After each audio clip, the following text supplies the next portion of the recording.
I just found out my wife had a secret affair with our lawyer, and now she's claiming half of our $750, $0 house, and $300, $0 in savings. Except I discovered she's been funneling money into her lover's offshore account for years. I never thought I'd find myself in a situation where my wife would turn out to be nothing like the woman I married. Everything seemed normal at first: quiet nights, weekend trips, the usual back and forth of a long marriage. But then little cracks started appearing. A missed call here, a strange text there. She'd brush it off, call me paranoid. Still, I noticed her phone going off at odd hours and her behavior changing subtly but unmistakably. She became more defensive about her phone, hiding it more often. I'd find her typing on her laptop late at night, her face tense, her eyes darting away when I entered the room. I chalked it up to work stress or some personal issue, until I stumbled onto something that shattered my world completely. It was a Saturday afternoon. I was cleaning out the garage, trying to get some space organized, when I found a receipt tucked behind some boxes. It was for a hotel stay in the city, a place and I had never been to together. The date was only a week old. My stomach clenched. I looked closer and saw her name on the reservation. My mind spun. How was this possible? I thought she was working late on a Friday, not spending the night in a hotel with someone else. That night, I decided to check her phone. I'd never done that before, but I had a gut feeling. I unlocked it with the passcode I'd known for years. The messages were there, flirty, intimate, downright disgusting. She was texting our lawyer, Mark, a guy I'd trusted. They'd been exchanging messages for months, sneaking in little comments about their secret meetings and special weekends. I saw plans for trips, secret codes, even explicit talk about sex. My head spun. How could my wife, the woman I loved, be cheating on me with someone who was supposed to be my lawyer, someone I thought was there to help us? I felt a mixture of disbelief, rage, and heartbreak. I'd always believed in honesty, in loyalty. And now I was staring at proof that she'd been lying right to my face. Not just cheating, but funneling money into some offshore account she'd set up, probably to hide the affair's costs. I found bank statements. She'd been funneling thousands into an account in the islands, all while claiming she was just trying to manage our savings. The worst part, I saw that she'd been doing it for years, long before I even suspected anything.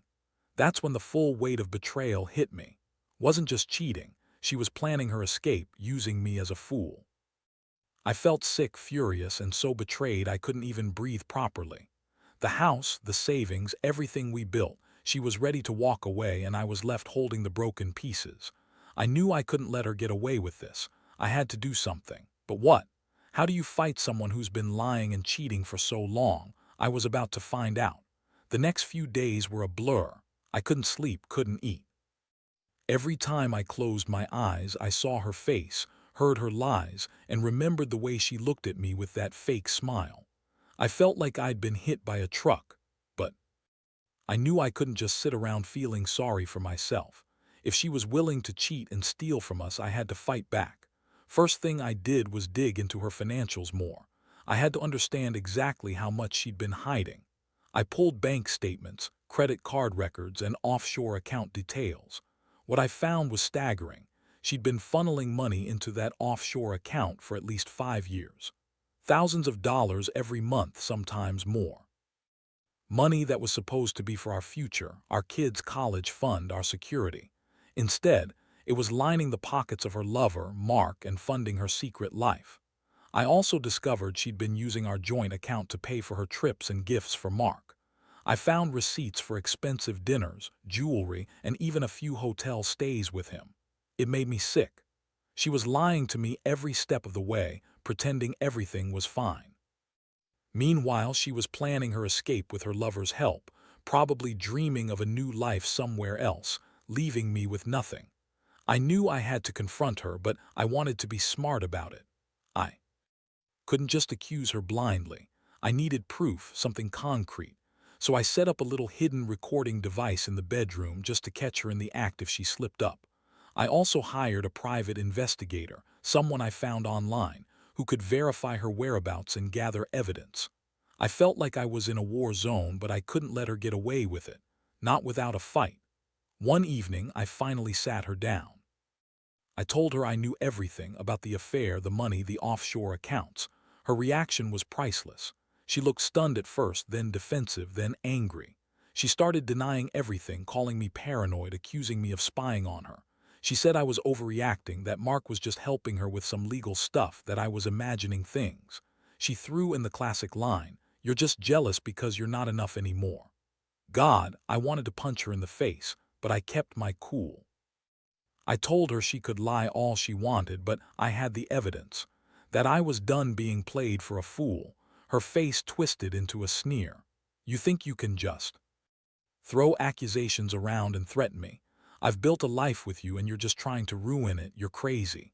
That was her go-to. She played the victim, as always, but I knew this was just the beginning. I wasn't going to let her get away with this.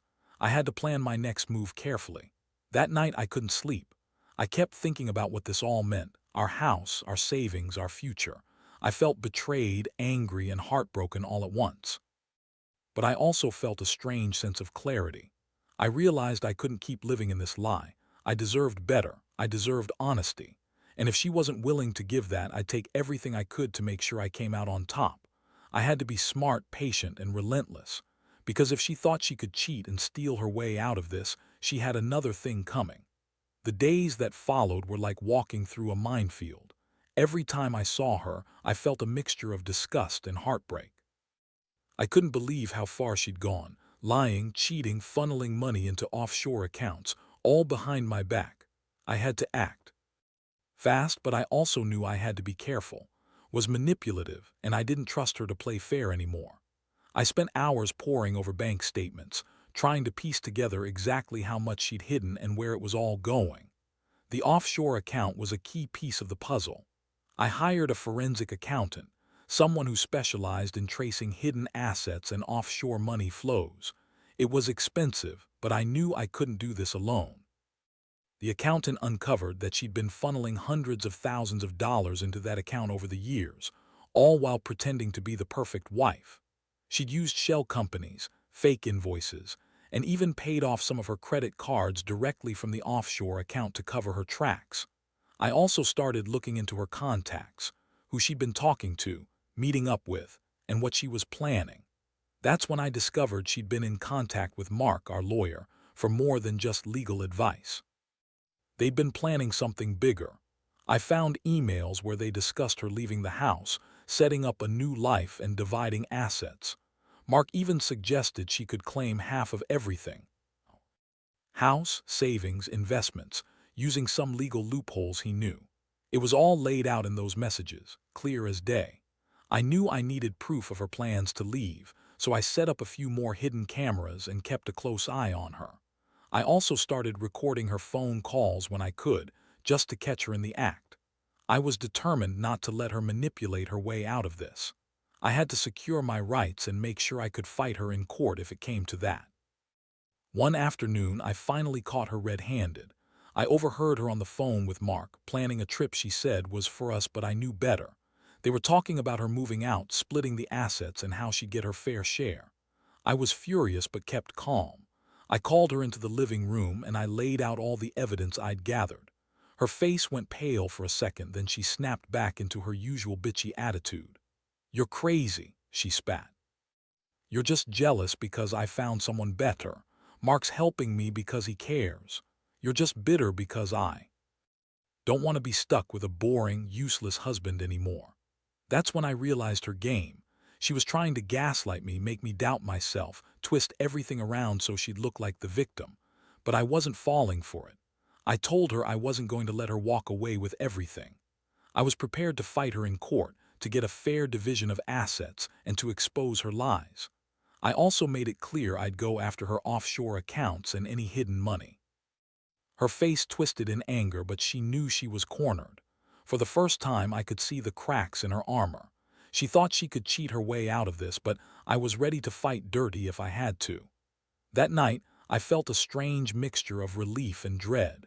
Relief because I finally had proof, and dread because I knew this was going to get uglier before it got better. Was a bitch, no doubt about it. She believed she could manipulate her way out of everything, but I was determined to make her pay for what she'd done. I wasn't about to let her walk away with my life, my house, or my money. If she thought I was going to roll over, she had another thing coming. The game was on, and I was ready to play it all the way to the end. The situation escalated faster than I expected. After gathering all the evidence, I decided I had to confront her more directly. I wanted her to realize I wasn't just some naive husband she could manipulate anymore.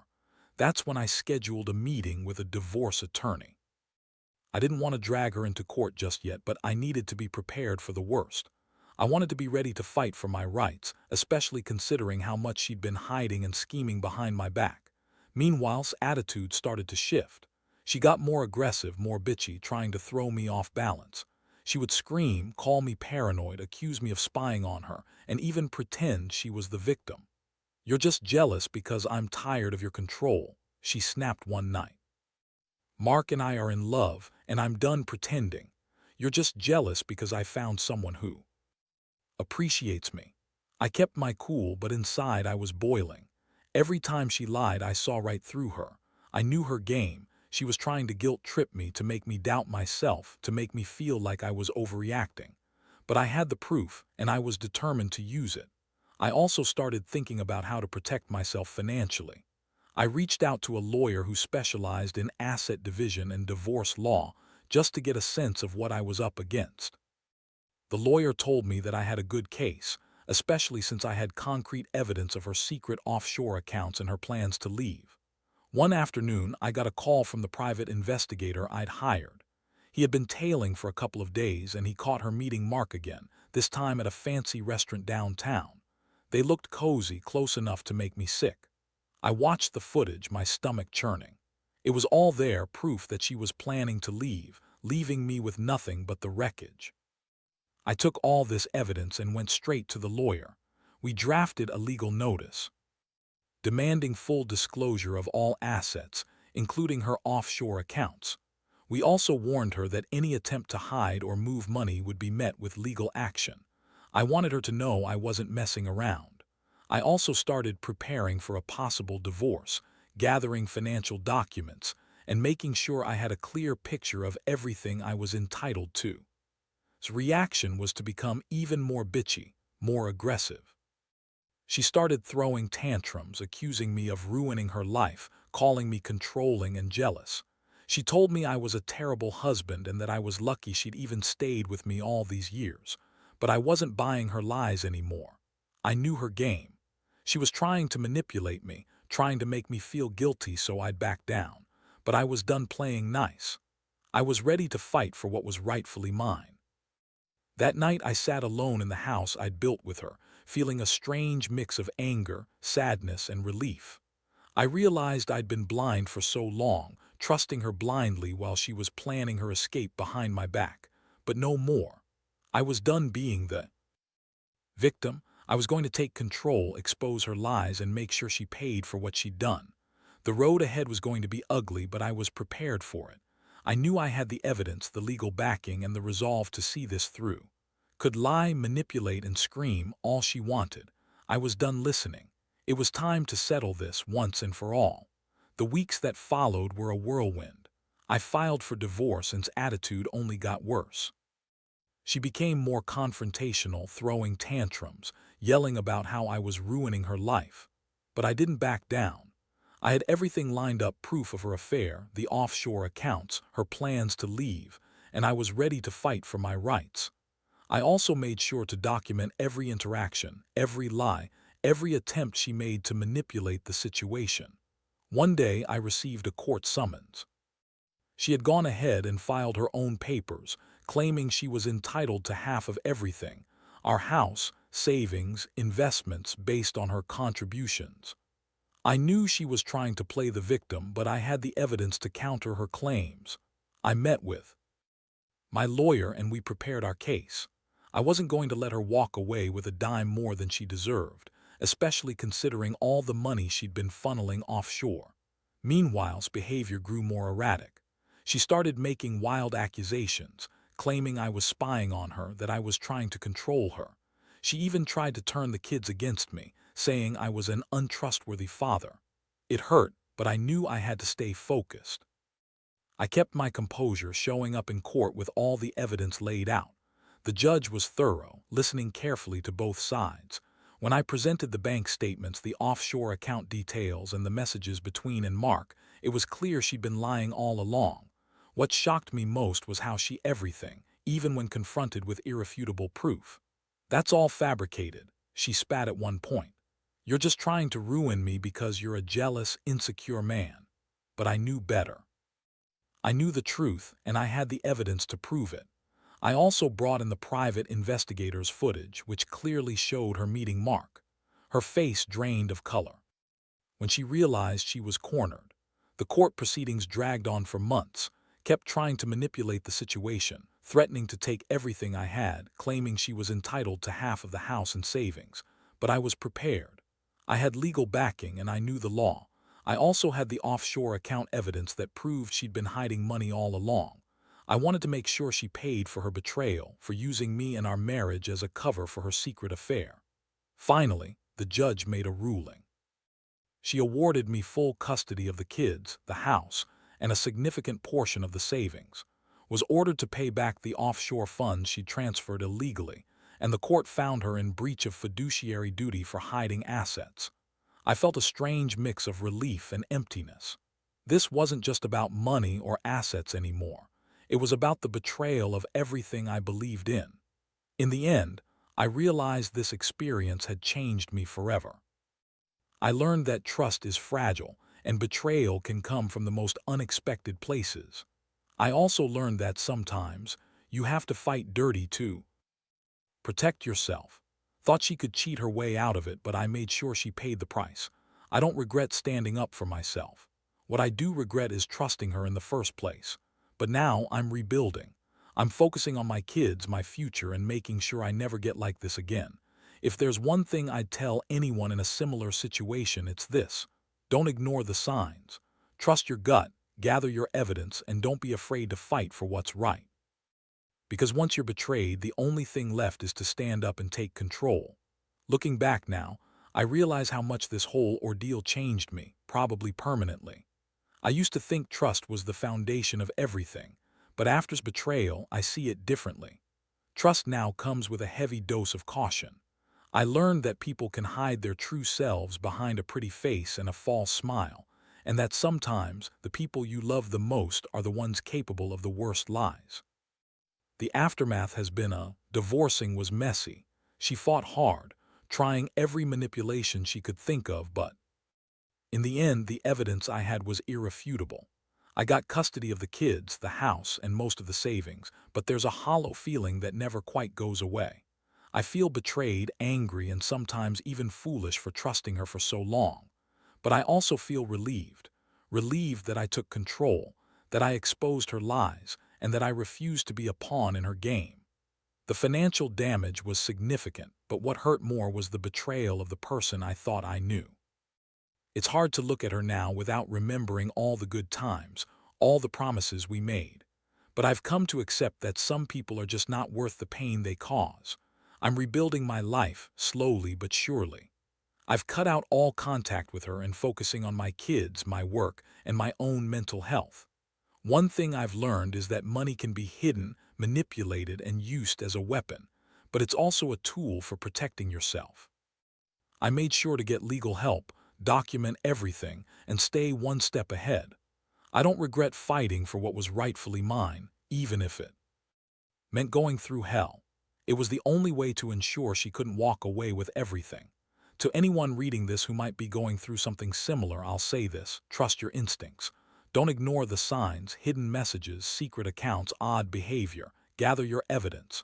Be prepared to fight for yourself, your kids, and your future. Because once the trust is broken, you're on your own. But that doesn't mean you have to be defeated. Stand up, fight back, and take control. You might not get everything back, but you'll regain your dignity and your peace of mind. In the end, I've learned that betrayal isn't just about the money or the lies. It's about losing faith in someone you once loved. But life goes on. I've realized I'm stronger than I thought, and I refuse to let her betrayal define me. I'm moving forward, wiser and more cautious, but also hopeful. because after everything, I know I can survive anything.